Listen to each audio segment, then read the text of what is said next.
Добрый день, дорогие друзья! Приветствую вас на канале Long Swim. Тем, кто смотрит это видео первый раз, всем желаю по традиции хорошего дня. Устраивайтесь поудобнее, пересылайте это видео друзьям, знакомым по социальным мессенджерам. Обязательно подписывайтесь на наш канал, рекомендуйте это действие своим друзьям, знакомым.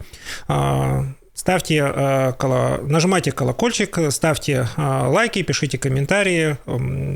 Обязательно делитесь своей историей успеха. Мы коллекционируем историю успеха.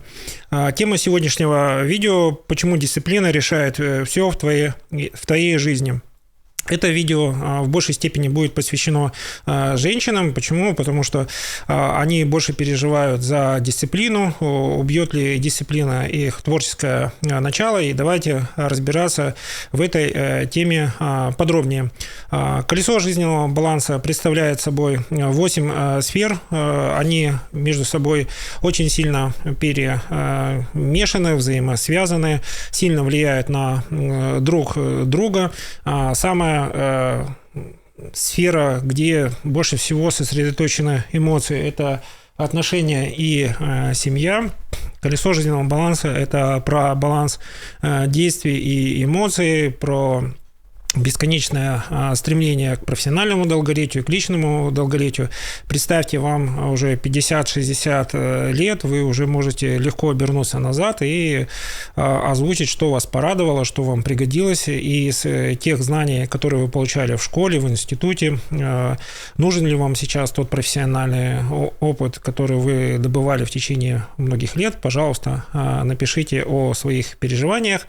А если вам 30 лет и впереди вас бесконечные просторы карьерного роста, тоже напишите, о чем вы мечтаете, что вас мотивирует. Опять возвращаемся к теме предыдущих видео. 4 сферы колеса жизненного баланса, которые очень важно держать, скажем так, в постоянном фокусе. Это яркость жизни для женщин обязательно. Нужно не забывать о своем отдыхе. Не нужно свою батарейку жизненной энергии доводить до уровня ниже 50%. Желательно делать регулярные поездки в места силы, делиться своими переживаниями, негативными, хорошими, замечательными. В сфере творчества обязательно нужно иметь 1-2 хобби. Одно хобби, которое может быть для вас индивидуальное. Желательно еще одно хобби, которое можно заниматься коллективно. Это может быть йога, это может быть фридайвинг. Вот фридайвинг, ввиду того, что я уже знаком с замечательными людьми, которые достигли совершенства в фридайвинге, я рекомендую эту дисциплину, потому что она помогает хорошо разобраться в себе, в своих состояниях, она вас очень сильно мотивирует к дисциплине, и тема сегодняшнего видео – это, опять же, дисциплина. Следующая сфера – личностный рост, здоровье и спорт. Личностный рост держим в фокусе для того, чтобы получать новые знания. Можем попасть в ситуацию эмоционального выгорания, и новые знания не дают вот такую вот перезагрузку, дают возможность попробовать новые инструменты, если старые инструменты для вас оказались каким-то образом неэффективными, или, может быть, они уже не дают тот результат, который вы от этого ожидали. Следующая сфера – это здоровье и спорт. Здесь вариант дисциплины я расскажу чуть-чуть подробнее. В целом, вот эта вот сфера здоровья и спорта, она больше всего является лакмусовой бумажкой эффективности и дисциплины. С одной стороны, дисциплина помогает вам делать ваши занятия более эффективными. Для этого существует тренер или специально обученный человек, который передает вам знания, держит вас в тонусе. Поэтому тренировки с тренером нужно чередовать с самостоятельными тренировками. В этих тренировках вы можете протестировать себя, присутствует ли у вас дисциплина, как вы воспитываете дисциплину в себе, у кого есть какие размышления по этому поводу, обязательно пишите в комментариях, что для вас сработало в сторону вашей дисциплины, а что не сработало. Сейчас мы разберем следующий момент.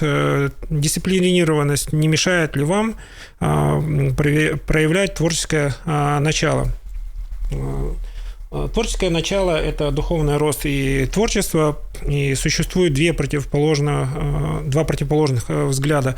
Дисциплина очень сильно подавляет творческое начало, и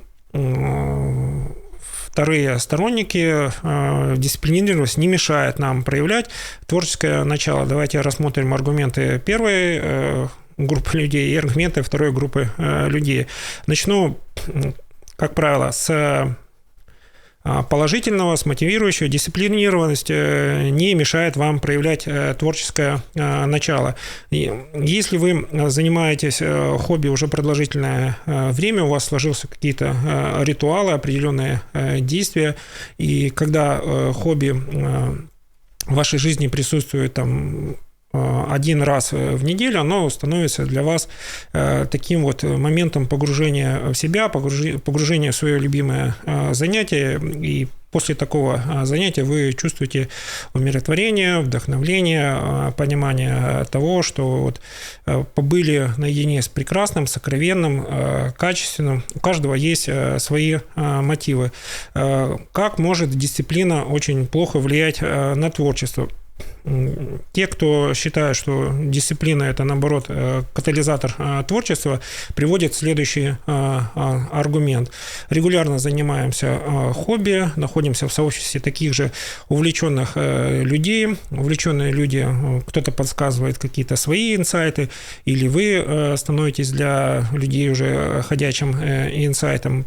Происходит такой положительный момент обмена энергиями, обмена и информацией, и дисциплина позволяет нам вот этот инсайт перевести в свое любимое действие и получить вот это вот более высокоэнергичное состояние.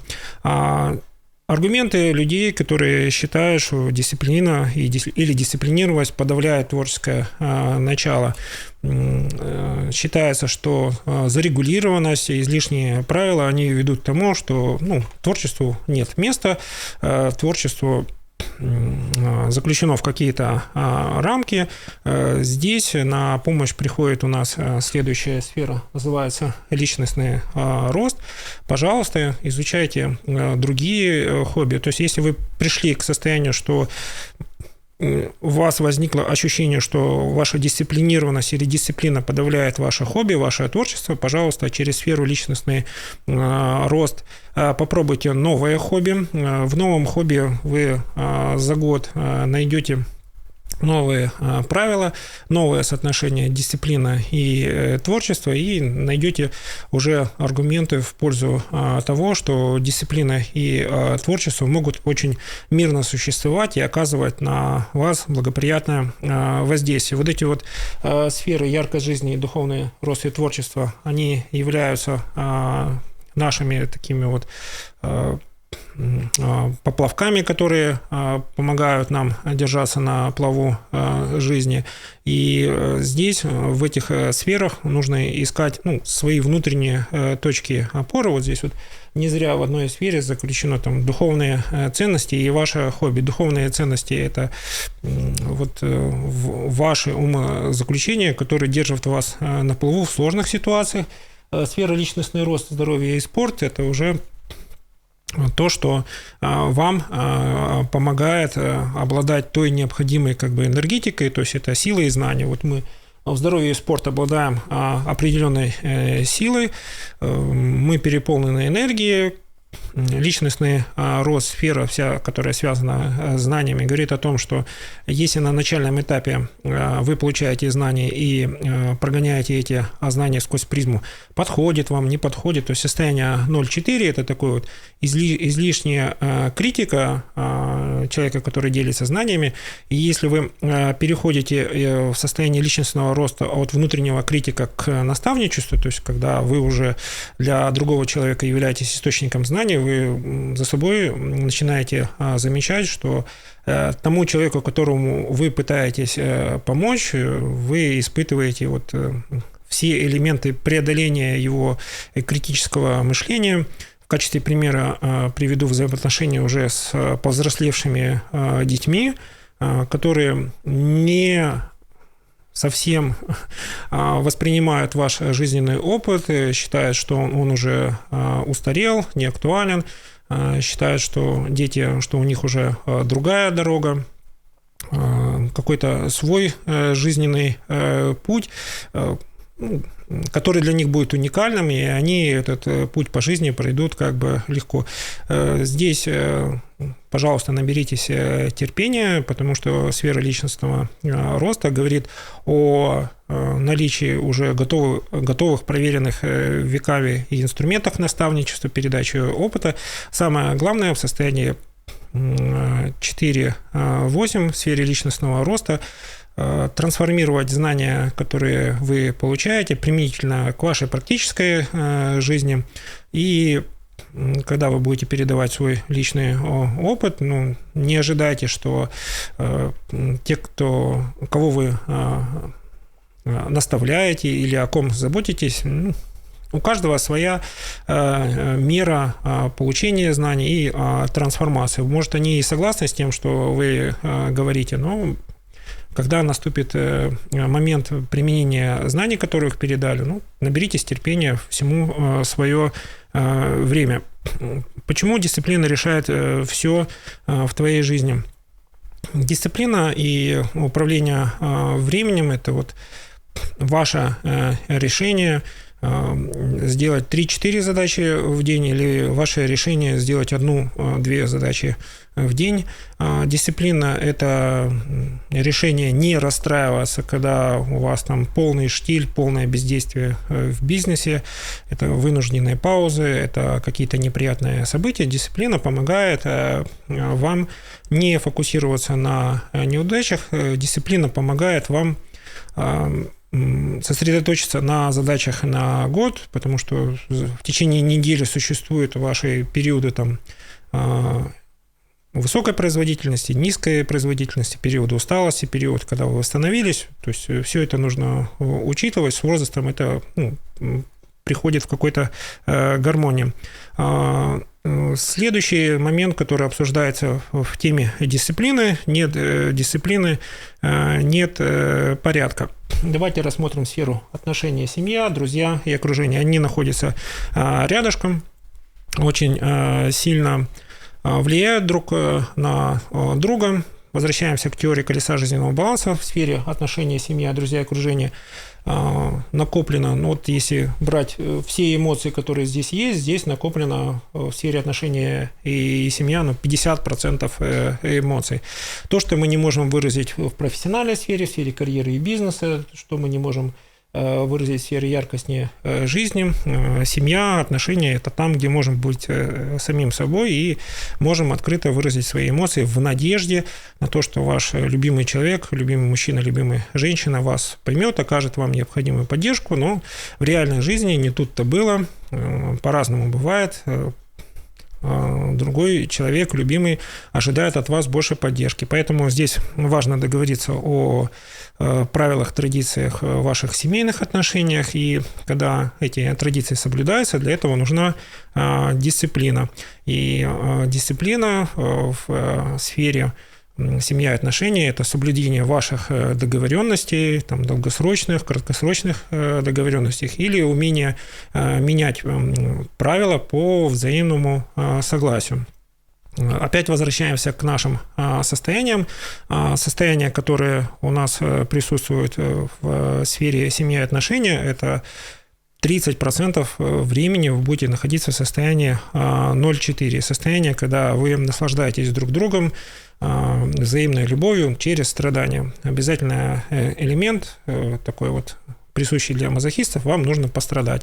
Если нет поводов извне пострадать, вы находите внутренние поводы пострадать. Если ваш партнер вас безумно любит, боготворит и считает вас богиней, и вы чувствуете, что вы готовы его полюбить и показать проявление любви, но перед этим нужно пострадать, вы ищете в сфере друзья, окружения лишние аргументы, лишних подвижников, которые помогают вам это страдание создать искусственно и на краткосрочную перспективу, и на долгосрочную перспективу, и таким вот образом, чередуя страдания с проявлением очень небольшим любви, мы наслаждаемся жизнью, и после этого ожидаем, что ваш любимый человек, любимый мужчина, любимая женщина будет совместно что-то с вами планировать.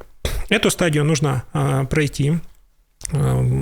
Постепенно вы придете к тому, что состояние 8-10, которое там 2-3 раза в год обязательно должно вас сопровождать.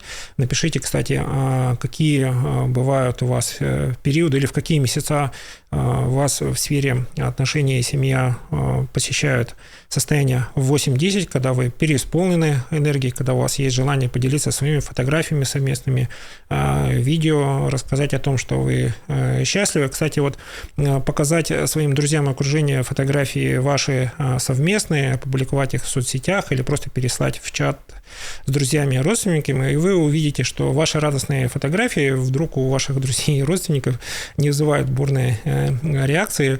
Нужно все-таки придерживаться того, что счастье, то есть яркость жизни, отношения, семья – это ваше личное решение, и будучи продолжительно счастливы, вы можете повлиять на свою сферу, друзья и окружение. Итак, как дисциплина влияет на любовь и отношения. Если вы соблюдаете свои договоренности и с любимым мужчиной, с любимой женщиной договорились о том, что несмотря на внешние и внутренние разногласия, вот друзья окружения – это всегда очень сильное внешнее разногласие. В одном исследовании уже говорилось, что если среди ваших друзей и знакомых кто-то решился на развод, это тоже косвенно или прямо повлияет на ваши отношения с любимой женщиной или любимым мужчиной. Это будет вызывать очень сильное желание, так же, как ваши друзья и знакомые, пойти по этому пути, вот неосознанным. Науке пока очень трудно объяснить эти мотивы, но эти мотивы нужно внимательно рассмотреть сквозь призму рациональности, зачем вам это нужно, что вы будете с этого иметь, и найдете ли вы в этом действии новых единомышленников. Поэтому расскажите, пожалуйста, в своих комментариях, что вас мотивирует оставаться вместе. Я немножко продолжу на тему дисциплины. Это основа ваших крепких семейных отношений, и это дисциплина, это цементирование вашей любви и возможность вашим долгосрочным планам реализоваться. В сфере семья и отношения, когда вы в начале года на следующий год ставите свои совместные планы, разногласия, как правило, бывают в каких-то краткосрочных моментах, которые вы решили спонтанно сделать без должного планирования.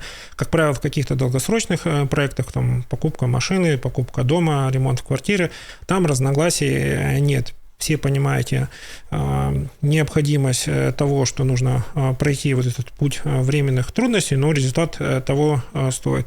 Как правило, если какие-то события спонтанные или на краткосрочной перспективе, то есть пойти кому-то в гости, пойти на какой-то фильм, там, любые события, которые там возникая в течение месяца, здесь разногласий больше. И задача использовать теорию колеса жизненного баланса, сбалансировать долгосрочные какие-то мероприятия и краткосрочные таким образом, чтобы был всегда баланс. 50% времени мы тратим на какие-то долгосрочные достижения, они требуют того, что нужно сосредоточиться больше на действиях, все эмоциональные переживания, которые есть, воспринимать как вот попутный ветер. Да, он присутствует, да, он помогает двигаться вперед, адаптируемся к попутному ветру, одеваемся легко, наслаждаемся движением. Ну, ничего делать не нужно для того, чтобы сворачивать к задуманному пути.